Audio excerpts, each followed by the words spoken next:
Before we dive in, don't forget to like this video, subscribe to our channel, and hit the notification bell. We post unique and original stories every day, and you won't want to miss the next one. The rain had been falling for hours, drumming a steady rhythm on the sidewalks of the city. Cars hissed by with water spraying from their tires, umbrellas bobbed in the distance, and neon signs reflected in puddles on the cracked pavement. Amelia Clark, a young woman with bright auburn hair and tired eyes, tightened her scarf around her neck as she left the bakery where she worked. The smell of fresh bread clung to her clothes, a reminder of her long day behind the counter. She worked late shifts, juggling customers and cleaning duties, but she didn't complain. She needed the money. As she hurried down the dim street, she almost didn't notice the man sitting slumped beneath the awning of a closed bookstore. He was soaked through, his hair plastered to his forehead, his thin coat clinging to his frame.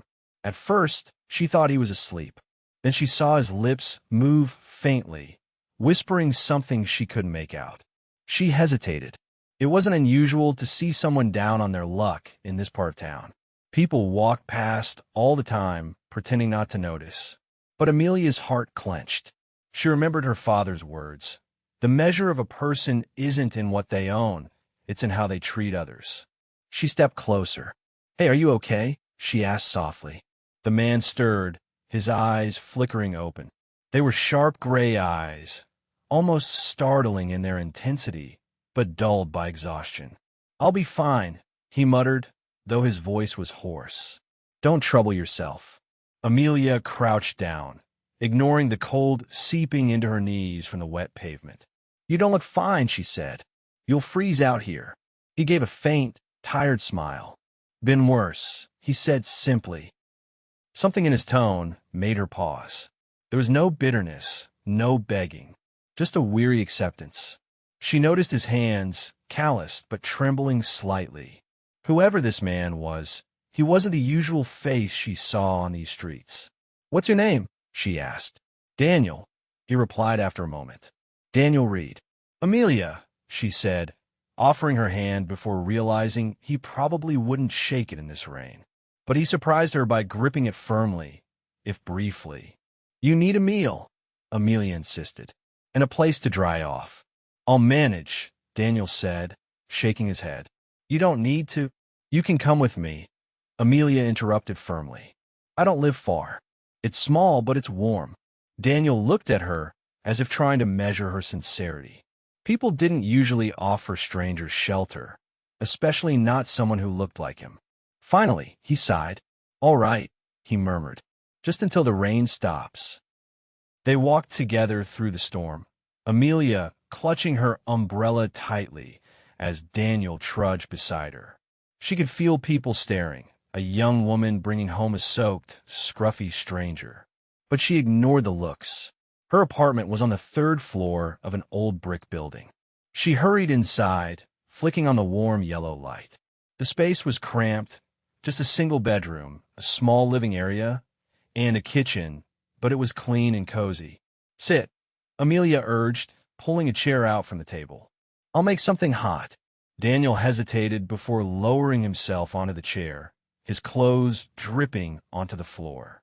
His gray eyes darted around the room, lingering on the family photos on the shelf. "You live alone?" he asked quietly. Amelia nodded as she filled a kettle. "Yeah, my parents live out of state. I've been on my own since I finished school." She turned back to find him staring at his hands, lost in thought. "You don't have to tell me what happened," she said gently.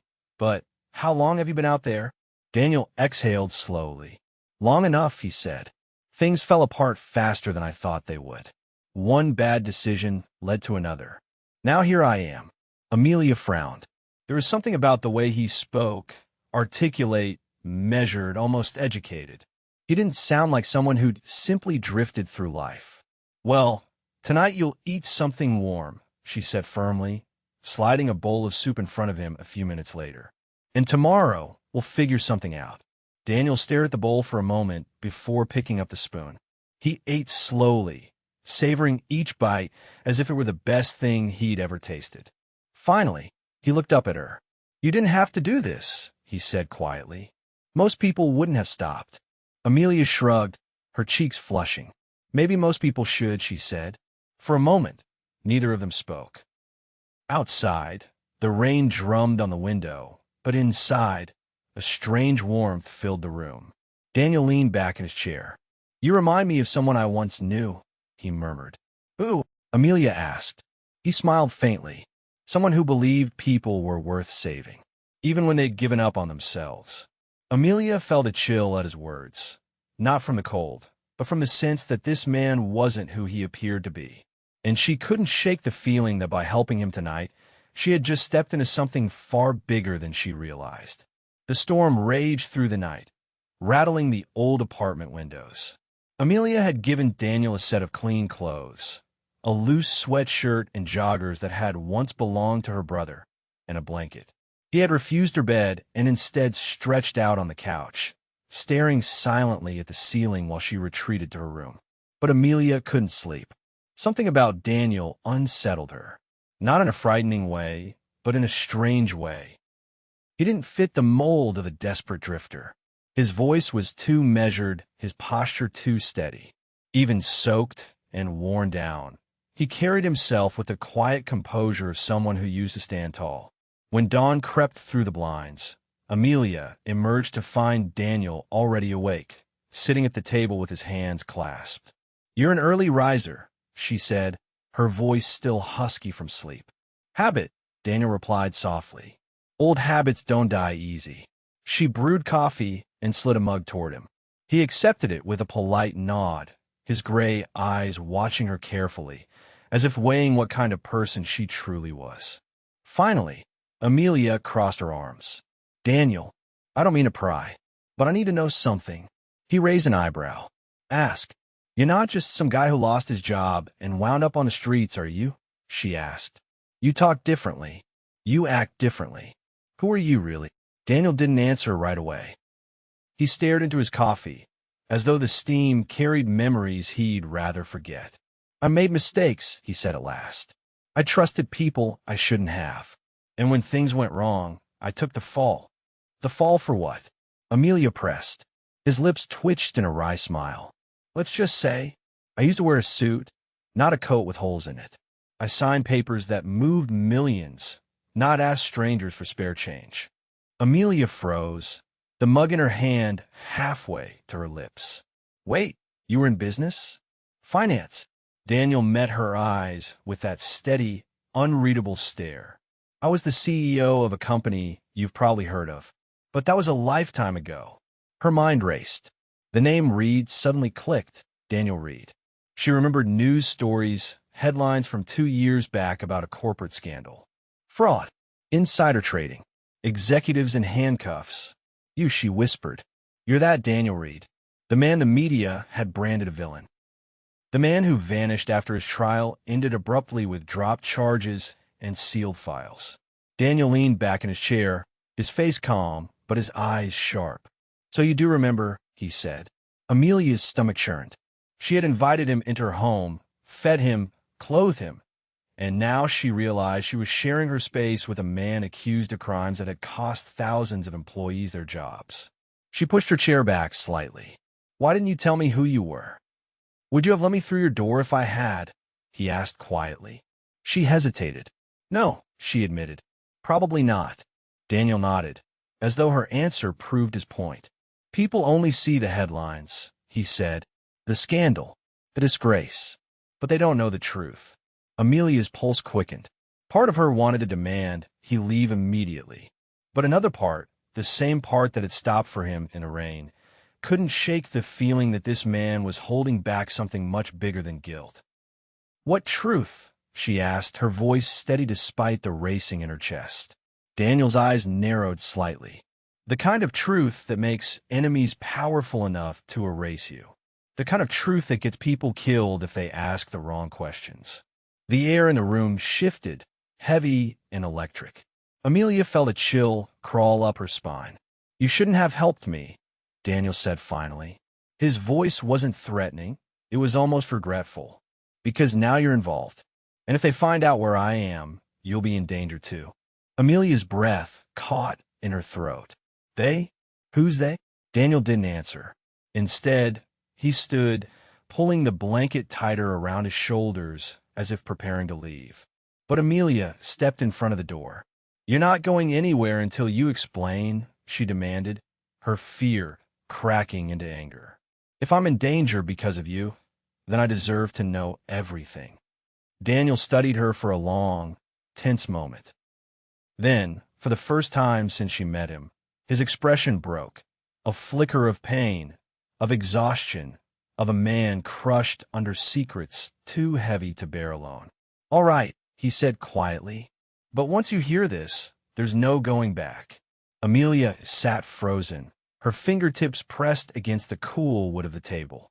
The room seemed smaller now, suffocating almost, as Daniel's confession echoed in her ears. "You have no idea how far this goes," Daniel said, his voice low and steady. His eyes flickered with exhaustion, but beneath that, a fire burned, the fire of a man who had lost everything, yet carried the truth like a weight too heavy to drop. "What did you find?" Amelia asked, her throat dry. Daniel leaned forward. "It wasn't a simple scandal. I discovered a hidden network, a shadow system funneling money to secret projects, laundering billions for people in power. We're talking global contracts, off-the-books deals, entire governments complicit. They buried me to bury the evidence." Amelia shivered. The Daniel Reed she remembered from headlines had been painted as reckless, greedy, arrogant. But the man across from her now, broken, hunted, yet unshaken, told a story too precise, too raw, to be a lie. "Why didn't you run?" she whispered. Daniel's lips curled bitterly. "I did, but you can't run forever. Eventually, they always find you." Almost on cue, a sharp knock thundered against the door. Both of them jolted. Daniel's eyes darkened instantly. He rose silently, motioning Amelia back. The knock came again, harder this time, rattling the frame. "Mr. Reed," a deep voice called. "We know you're inside. Open the door." Amelia's heart raced so violently she thought it might burst. She looked at Daniel, searching for reassurance, but his expression was grim. He whispered, "They're here." The handle twisted. The sound of metal grinding against metal filled the apartment. Amelia grabbed her phone, but a vibration stopped her cold. A text message appeared from an unknown number. "Step aside, Amelia. This isn't your fight." Her blood turned to ice. She held the screen toward Daniel. His jaw clenched. "They know you," he muttered. "They're already watching." The door shuddered under a brutal kick. Amelia's legs gave way, but Daniel pulled her up, shoving a flash drive into her palm. His hand lingered on hers, urgent, desperate. "This is everything. Every file, every name. If I don't make it—" "No." Amelia snapped, her voice breaking. "Don't you dare talk like that. We're doing this together." The door splintered. Wood cracked. Daniel grabbed a chair, wedging it against the handle. "Stay behind me," he ordered, his voice sharp now, almost commanding. The door exploded inward. 3 men in black stormed through, their movements precise like trained operatives. Guns glinted under the weak apartment light. "Daniel Reed," the leader barked. "It's over." Daniel didn't hesitate. He launched forward, slamming the chair into the first man. Amelia screamed as the room erupted into chaos. Fists, gun butts, the crash of glass and furniture. Daniel moved with the ferocity of a man fighting for more than his life, fighting for redemption. Amelia dropped low, crawling across the floor with the flash drive clutched in her fist. She spotted the fire escape window, open just enough. Her breath came in ragged gasps. "Daniel, over here!" she cried. He twisted, breaking free from a man's hold, and lunged for her. Together, they dove through the window just as bullets tore into the walls. Sparks lit the fire escape as metal shrieked under their weight. They stumbled down, adrenaline pushing them faster than fear. Behind them, shouts and gunfire rang out. Ahead, the night stretched endless and uncertain. They ran, through alleys slick with rain, past flickering neon lights, into the suffocating dark of the city's underbelly. Finally, gasping, they collapsed against a crumbling brick wall. Amelia's chest heaved, her heart pounding so violently she thought it might break her ribs. Daniel leaned beside her, blood on his knuckles, sweat streaking his face. "You should have left me in that storm," he rasped. Amelia turned to him, her fist still clenched around the flash drive. "Not a chance," she whispered fiercely. For the first time since she'd opened her door to a stranger, Daniel allowed himself a small, tired smile. Sirens wailed faintly in the distance. The night was alive with danger, and yet, in that fragile moment, Amelia realized she wasn't afraid anymore. She had stepped into his world, a world of corruption, betrayal, and secrets, and there was no turning back. Daniel met her gaze. "If you stay with me, there's no going back. They'll hunt us. They'll try to break us. This isn't just survival anymore. This is war." Amelia closed her hand around the flash drive. Her voice was steady when she answered, "Then let's fight." And in the shadows of the city, side by side, hunted but unbroken, they disappeared, carrying the truth that could change everything. Loudspeaker, if you love this story, don't forget to hit that like button, subscribe to our channel, and turn on notifications so you never miss another story like this. Share it with a friend who loves a good thriller. And thank you for being part of our journey.